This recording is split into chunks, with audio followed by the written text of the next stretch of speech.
First of all, I want to convey my heartfelt gratitude to Principal Ma'am for giving me the opportunity to do one workshop, one day CPP on storytelling. Our resource person was Mr. Devashish Goswami and the date was 7 September and the venue was the Future Scholar Academy of Bali. So it was a nice experience. We all like to listen story and also like to tell story to others. So it is about that.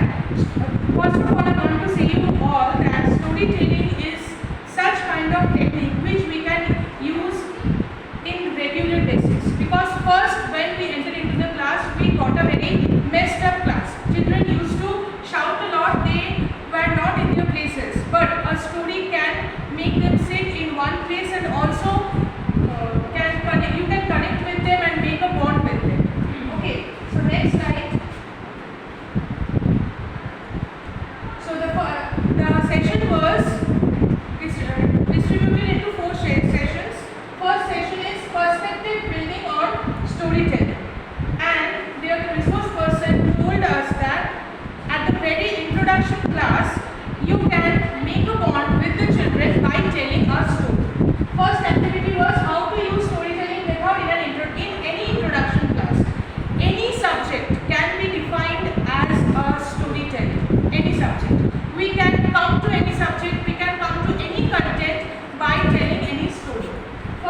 visualizing the concept.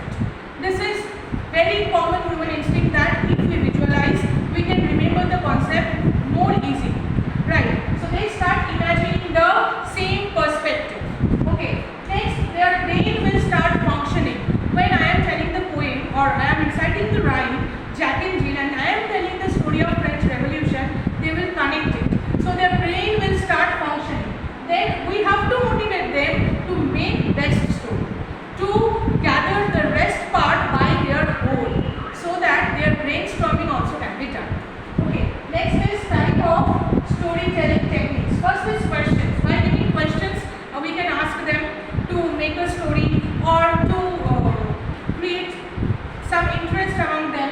Next, familiar problems, giving them some problems, some situations, I might say. Some situations, if we give them, then also they can interact with us and they can also make up many stories. Specifics, what if I can fly, like this way. Scene setting. Scene setting means like the way I have told, Jack and Jill. This is the scene setting. Pieces, Vatsa Avatar, the Dasavatar, scene setting. Okay, I and you and to you. I and we to you. Okay, means I am telling about us, then I am transferring it to them. What you will do. Come at my place and you teach us. Like this. Then technique pause. This is a very new term which I have introduced that day. Technique pause means stop in somewhere of a story where that story can turn a twist. You have to stop. You are not telling anything. Teacher or facilitator will not say anything. It will be left to them how they will create the story. Okay. Next, the hero. We can make one hero and ask them. Then relatable characters. We can give them some characters, like if I say King Louis XVI. This is the character. You make the story. Then definitely they will connect the story with Jack and Jill. If they know it. If I tell them the story, then definitely they will try more. They will find out more. Nothing but it will create their interest to their studies. Okay. In history class, when I was a student, I used to feel very boring. But if we tell them